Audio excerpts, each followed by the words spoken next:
তো কি হয়েছে? জীবিত অবস্থায় কি কেউ কোনোদিন সম্পত্তি ভাগ করে দেয় নাই? এরকম উদাহরণ নাই দুনিয়াতে।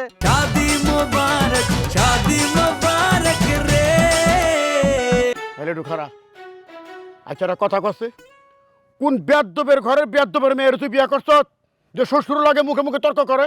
উত্তেজিত হইও না, ঘটনা কি খুইলা কও। কি আর কমু, তোর বউ আজকে বাড়ির বাইরে আইছে, মাথায় কাপড় নাই।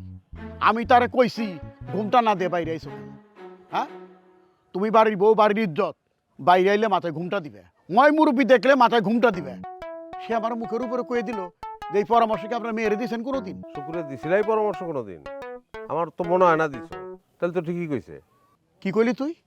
না না, সে উচিত কথা কইছে, সেটাই বললাম। শুকুরে তো মাথায় কাপড় দেওয়ার পরামর্শ তুমি কোনোদিন দাও না, এটা তো দেওয়া উচিত ছিল তোমার। এই জন্যই বললাম সে উচিত কথা বলছে। ও বুঝছি, বোর বাবরা হয়ে গেছ গা। 3 দিন হয় নাই বিয়া করতো, ধারে 3 দিন হয় নাই। এই যে আর একজনের মাথায় কাপড় দিতে কও, তোমার তো মুখে কাপড় দেওয়ার দরকার। দুম করে একটা কথা বলে ফেলাইলা, বউয়ের বাবুরা আমি। হ্যাঁ, আমার বউ উচিত কথা কইছে, আমি লাইক দিছি, এইটাই, আর কিছু না। শোনো, ওই দিন বউ ঘরে আননের আগে সুখু যে তোমার ডাক দিয়ে নিয়ে কি কইছিল, ওটা বোঝনের মতন ক্ষমতা আমার আছে, যদিও আমি শুনি নাই। তোমরা ওরে কাজের মাইয়া হিসাবে গ্রহণ করছো, বউ হিসাবে না। এই এই এই লিটু আন্দাজে কথা কবি না, কই দিতেছি আন্দাজে কথা কবি না। কি এর আন্দাজি কথা? আমি একটা সার্ভিস হোল্ডার, একটা অফিসে চাকরি করি আমি। হ্যাঁ, ওরও পলিটিক্স হয়, অফিসের পলিটিক্স আমি বুঝি, আর ফ্যামিলি পলিটিক্স বুঝবো না? আমি যেটা বলছি ওইটাই। তোমরা ওরে বউ হিসাবে গ্রহণ করো নাই, কামের মাইয়া হিসাবে গ্রহণ করছো। অসুবিধা নাই, আমিও রেডি হয়ে আইছি। আমি দেখতে চাই যে কত খারাপ ব্যবহার কুসুমের লগে তোমরা করতে পারো, আমি দেখবো এটা। আচ্ছা ঠিক আছে, তুই যদি বুঝা থাকস তাহলে বউ নিয়ে আলাদা থাক। জায়গা সম্পত্তি ভাগ করে দাও, আমি আলাদা থাকি। কথাটা কইলি জায়গা সম্পত্তি ভাগ করে দিমু? হ্যাঁ, আমি তখন জীবিত আছি, মরে গেছি নাকি? তো কি হয়েছে? জীবিত অবস্থায় কি কেউ কোনোদিন সম্পত্তি ভাগ করে দেয় নাই? এরকম উদাহরণ নাই দুনিয়াতে। হ্যাঁ দেয়, আমি দিব না। কে, সমস্যা কি? আমার সমস্যা আছে। বিষয় সম্পত্তি যদি আমি ভাগ করে দেই, তোমরা যে আমারে দেখবা তার তো কোনো গ্যারান্টি নাই। তাছাড়া তোমার তো স্বার্থ নিয়ে আসতো, তোমাকে প্রতি আমার কোনো বিশ্বাস নাই।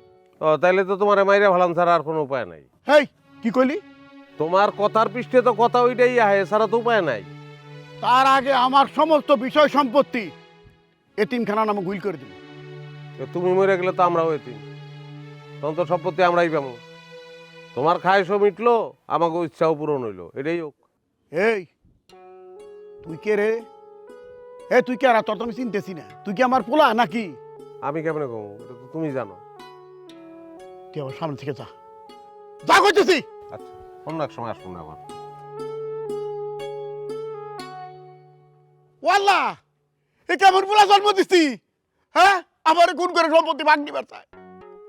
আমার তো জীবনের এখন কোনো নিরাপত্তা দেখতেছি না। কই যাবো আমি এখন? হ্যাঁ, কতগুলো কাল সাপ পাশ পানিছি। তুমি তো বিশ্বাস করতে পারতেছো না, আমি যদি এতদিন ওই মনের পেছনে শ্রম না দিয়ে তোমার পেছনে দিতাম, তাও একটা কিছু হয়ে যাইতো। আরে তুমি কি, আমি তোমার সাথে সাক্ষাতে বলবো না, এগুলো ফোনে বলে হইব না। এই রাখো, সামনে হাবু আছে। হাউ ইক লাভা কেডা আমি খারাপ পরে কথা কই দাদে ভাই, পরে কথা কইতেছি।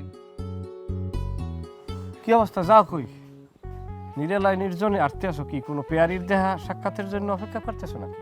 পেয়ারি মানে কি? পেয়ারি মানে বোঝো না? প্রেমিকা, ভালোবাসার মানুষ। এই তোর কি মনে হয় যে আমার মাথার মধ্যে কি গিলুমিলু নাই? নির্জন নিরালায় আমি আমার প্রেমিকারে ডাক দেবো? ভাই ডাক দিতেই পারো, যেহেতু মনার লাগে পীড়িত কত করো, মনা পীড়িতের মানুষ ডাকতে পারো। এই হাবু, এই কথাবার্তা ঠিক মতো কো। হ্যাঁ, একদম থাপড়ে সোজা করে ফেললাম। আমি এই মায়া মানুষের এই নিরিবিলিতে কেনাই তো কমু? বেটা এত চেতকা চেতাচেতির কি আছে? প্রিয় মানুষের সাথে নিরেলায় নির্জনে কথা কইতেই পারো, এতে দোষের কি?